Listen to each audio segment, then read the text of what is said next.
Chegamos em Números capítulo 8. Deixa eu só lembrar você do nosso material antes de entrar na mensagem. Nós já temos 2 exemplares compartilhando uma palavra que não é minha, é o nosso material de estudo para você aprender a ler, interpretar e aplicar a palavra de Deus na sua vida de forma prática, de forma fácil e simples. Não deixe de adquirir. E também nós temos aqui mais de 20 esboços expositivos, tesouros para o púlpito, onde você consegue ver alguns dos nossos vídeos que estão disponíveis aí no canal em forma de esboço, caso você queira ministrar na sua igreja, na sua célula, será uma bênção. Amém? Vamos entrar na palavra, Números capítulo de número 8. E aqui o texto começa falando do candelabro. Eu quero te lembrar onde ele ficava. O povo estava tendo acesso ao tabernáculo, digamos assim. O tabernáculo já havia sido montado, o povo estava no deserto, o povo oferecia sacrifícios, esses sacrifícios eram oferecidos no átrio. O átrio era o local onde qualquer pessoa poderia acessar, levando o seu sacrifício para a expiação de pecados. Após o átrio, ficava o lugar santo, onde havia a mesa da comunhão, da proposição com os pães, havia um incenso simbolizam orações, e também havia o candelabro que sustentava a luz. Logo após o lugar santo havia um véu que separava o lugar santo do lugar santíssimo, ou o santo dos santos, onde ficava a arca da aliança. Quando chegamos aqui em Números capítulo 8, o texto ele não fala da arca e também não fala do átrio, mas de forma simples. Aqui ele nos remete ao lugar santo, ao lugar onde ficava o candelabro. E o candelabro, ele tinha uma posição exata para ficar. O texto vai dizer que era posicionado para frente, virado para frente. Quando nós olhamos para isso, entendemos a estrutura do tabernáculo, nós sabemos que à frente do lugar santo, à frente do candelabro, ficava o véu e logo depois a arca da aliança. Ou seja, a função do candelabro era iluminar não só o ambiente, mas também o caminho que direcionava as pessoas ou o sumo sacerdote até a presença. O candelabro ele não tinha luz própria, mas ele sustentava a luz. Quando nós vamos para o Evangelho de João, no capítulo de número 8, Jesus diz explicitamente: eu sou a luz do mundo. Nós é quem temos essa obrigação de levar essa luz do mundo às pessoas. Nós somos um candelabro, a luz é Jesus. Nós temos essa missão de estar posicionado corretamente no reino de Deus para que o caminho até Deus seja refletido através da luz que é Cristo em nós, para que outras pessoas tenham acesso. Ele é o caminho, a nossa função é iluminar. E a gente tem que ter muito cuidado para não cair no erro de querer ser a própria luz. Nós não precisamos ser vistos, nós não precisamos ser reconhecidos, nós precisamos apontar para Cristo, nós precisamos levar pessoas até Ele. Nós somos um candelabro, nós precisamos que o Espírito Santo gere em nós esse entendimento. A nossa missão é levar pessoas até Deus. Nós não temos necessidade nenhuma de brilhar. O texto continua falando da purificação dos levitas, porque além de alinhar o ambiente, quem servia no ambiente também precisava estar alinhado conforme o padrão de Deus.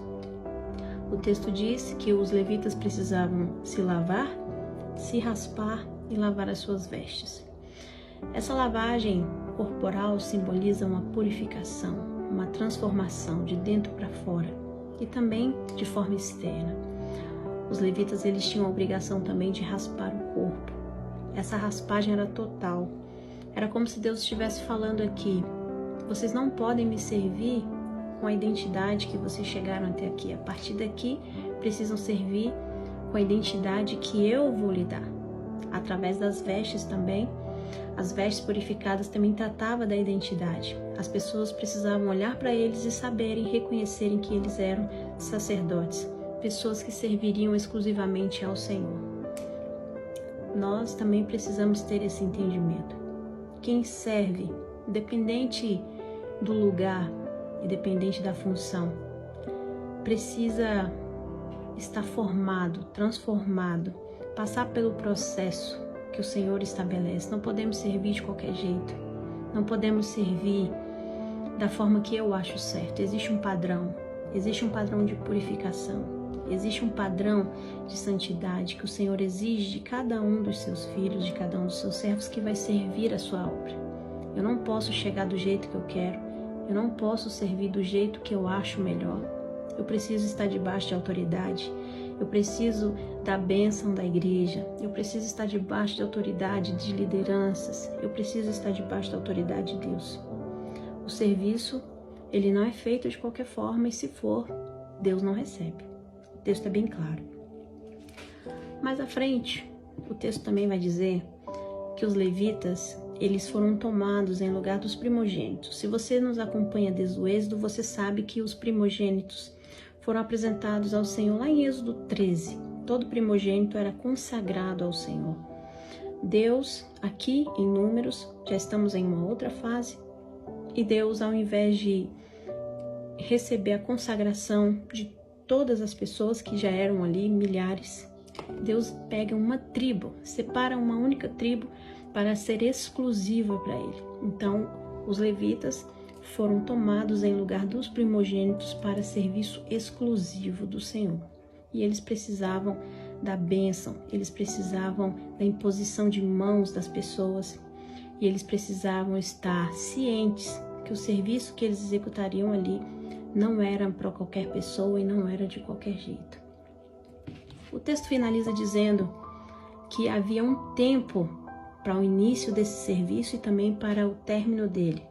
Não um término total como se fosse uma aposentadoria, mas um término onde quem executava o serviço pesado precisava auxiliar e ensinar as próximas gerações que viriam para o serviço. O texto diz que um levita começava a servir a partir dos 25 anos. Servia até os 50 e depois dos 50 deveria auxiliar. Não quero aqui me atentar à idade, mas ao período, às fases do serviço. Até os 25 anos, um levita tinha tempo para se preparar para servir. Ele tinha tempo para aprender, para se capacitar, porque o serviço ele precisava ser com excelência. Eram os levitas que representavam o povo diante de Deus e Deus diante do povo. Não era de qualquer forma, não era do jeito que eu quisesse chegar. Eu precisava ter conhecimento, eu precisava ter uma base, eu precisava saber fazer. E esse período de preparo era muito importante. A partir dos 25 anos, colocavam a mão no arado e na execução para fazer todo o serviço pesado que fosse necessário. No caso do tabernáculo, era nesse período em que todos eles serviam carregando o tabernáculo, servindo dentro do tabernáculo. Mais futuramente, nós veremos que depois da construção do templo, o serviço ele se expandiu, mas antes de tudo isso, eles precisavam estar preparados para isso. Após os 50 anos, era necessário que os mais velhos auxiliassem os outros que viriam para começar a servir. Esse tempo de preparo, de execução e de diminuição de ritmo é muito importante, porque quando nós invertemos essa ordem, a obra de Deus é prejudicada e ela começa a sofrer.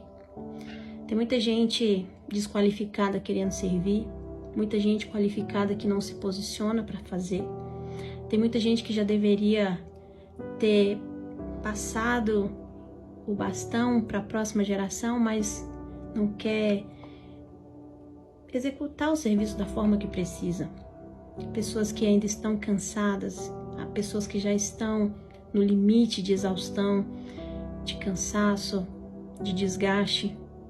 Muitas vezes porque não querem, outras vezes porque não tem ninguém para assumir a responsabilidade. Mas na obra de Deus existe um tempo para isso.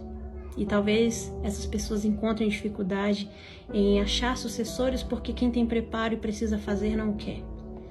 No final, quem sofre é a obra. No final, o serviço ele vai sendo desqualificado. Deus ele fala em Números. Deus ele está falando conosco. A obra do Senhor, ela não pode sofrer porque nos falta o conhecimento se ele já nos foi dado. Através da sua palavra aqui em Números 8, o Senhor diz exatamente como deve ser executado, quem pode fazer, qual é o processo que é exigido para o serviço na casa do Senhor. Eu não posso chegar e apresentar o meu trabalho de qualquer forma. Eu preciso passar por um processo, eu preciso apontar todo o meu serviço para Cristo, eu preciso levar as pessoas a conhecer a Deus e eu preciso servir com excelência. Números 8 hoje nos confronta e o Senhor nos pergunta, não é se nós queremos servir, mas se nós estamos dispostos a passar por todo esse processo de consagração, purificação, estar debaixo de autoridade, de preparo, de execução e de ensinamento. A obra de Deus precisa avançar. Ela não depende de nós, mas o Senhor conta com a gente para dar continuidade à sua obra aqui na terra. Que você seja abençoado através dessa palavra. E se o Senhor falou ao seu coração, deixa aqui nos comentários. Deus ainda fala em Números. Deus te abençoe em nome de Jesus.